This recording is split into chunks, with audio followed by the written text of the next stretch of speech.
Hi, thank you so much for tuning in to P2P Relates, where we talk about all things relationships.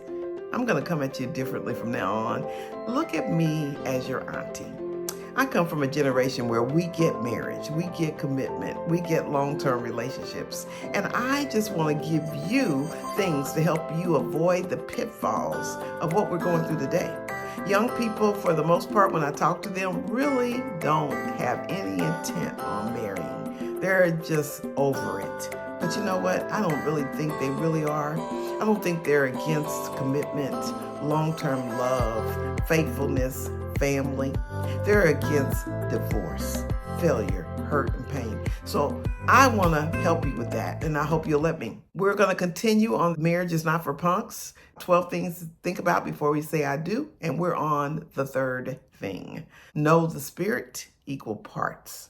So today, the title of this message is Spiritual Equality Matters and how to find it. I'm going to come with three things to talk about. The first one is defining what I mean by spiritual equality. The second one is the importance of communication. And finally, the third is navigating your differences. And please believe me, there will be differences. When I talk about spiritual equality, I want to be as clear as possible. In our society today, there are tons and tons of perspectives on what we mean by spirituality. While there are many different religions, many different belief systems, and many different spiritual practices, and I'd love to say we're all on the same page, kumbaya, we're just right there, but guess what? We're not. And so when you are dating someone, it is really important that you pick up that aspect and get information and knowledge about that. Where do we stand? As I define spiritual equality, what I mean is, are you and I, as we monogamously date, on the same page as it relates to spiritual matters? Are we equal? Do we believe the same things? Do we have the same amount of maturity about it? Do we understand, and do we believe and practice and function in similar patterns? No two people are Bobsy twins. We're going to have differences, but we want to make sure that we understand the differences and that we can live with the differences. So that's what I mean by spirit. When you look at a person spiritually, you look at their character, you look at their belief system, and you look at their practices. When I grew up, my dad was very big on littering. He hated it. And he taught us all, don't you dare litter. And he didn't teach us to do it because it was a law. At that time, there were no fines. He didn't tell us because somebody was looking. If nobody saw it, he expected us to do the right thing. And if we ever just got cavalier and threw it out the window, oh my goodness, he probably pulled a car over. That was a big thing. And it really got instilled in most of us. I can't speak for all the siblings, but I would say we would never be guilty of littering just because of how that was instilled in us. That's a small example of what it means to have character or have practices and beliefs and values. So whether you're a Christian, you're Muslim, you're atheist, you're agnostic, you're spiritual, whatever your thing is, you need to make sure you know where your partner stands as it relates to that. The next piece, communicating it.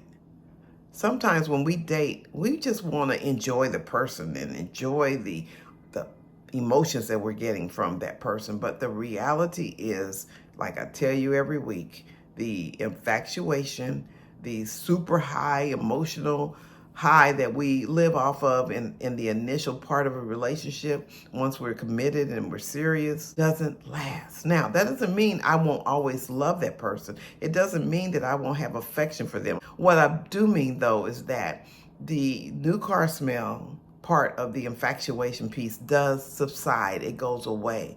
And then mature love has to kick in. Now I decide to love you.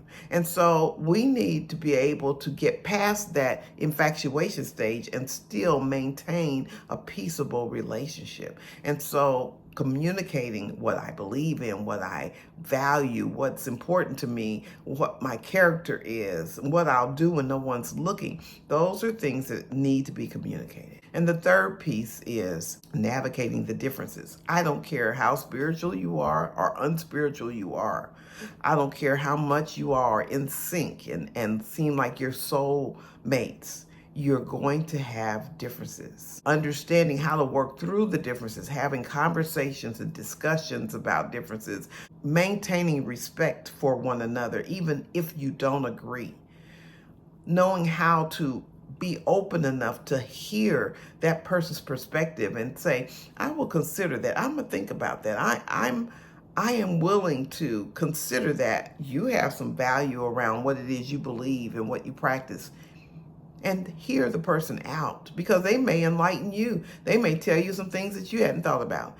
And finally, you need to make sure that you manage the differences in your heart of hearts. You need to be able to stop and say, I can't live with that, or you know what?